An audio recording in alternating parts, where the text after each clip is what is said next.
Good morning everyone. निम्न में से किसमें अन्वेषण की ऊर्ध्व उपागम का उपयोग किया जाता है? केस अध्ययन में जब व्यक्ति का एक परिस्थिति का अधिगम दूसरी परिस्थिति में उसके सीखने तथा निष्पादन को प्रभावित करता है तो उसे कहते हैं अधिगम अंतरण। जैसे हम एग्जाम्पल से समझ लेते हैं, हमने साइकिल सीखी है, उसके बाद हम मोटर बाइक सीख रहे हैं, स्कूटी सीख रहे हैं, कार सीख रहे हैं, तो इस तरह से अधिगम का अंतरण होता है। चूहा बिल से बाहर निकला में कौन सा कारक है?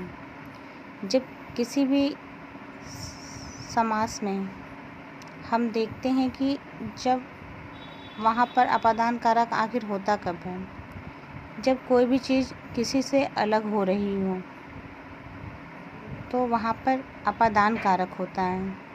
चूहा बिल से बाहर निकला मतलब वह बिल से निकलकर बाहर आ रहा है, बिल से अलग हो रहा है, तो वहाँ पर अपादान कारक होगा। अपादान कारक सिर्फ वहीं पर होगा जब कोई चीज़ किसी वस्तु से अलग हो रही हो तो उसे अपादान कारक कहते हैं।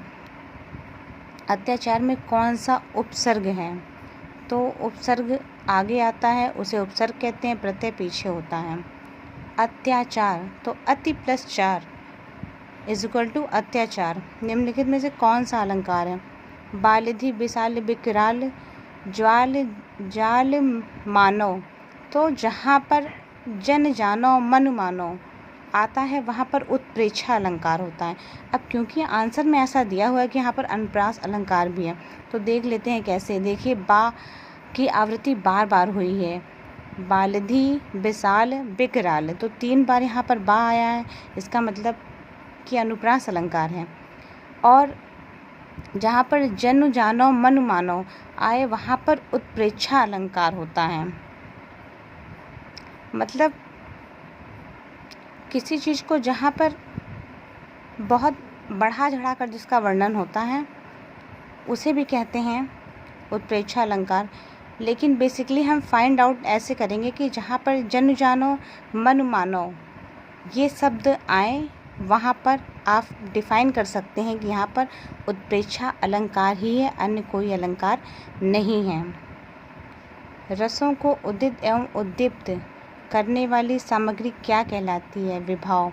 जहाँ सुमित तहाँ संपत नाना, जहाँ कुमत तहाँ विपद निधाना। पद में कौन सा रस है? शांत रस है। शुद्ध वाक्य कौन सा है? राम ने एक थैला और 2 पुस्तकें खरीदी, यह शुद्ध वाक्य है। महोत्सव का संधि विच्छेद क्या है? महोत्सव का महा प्लस उत्सव महोत्सव का संधि विच्छेद है। धन्यवाद।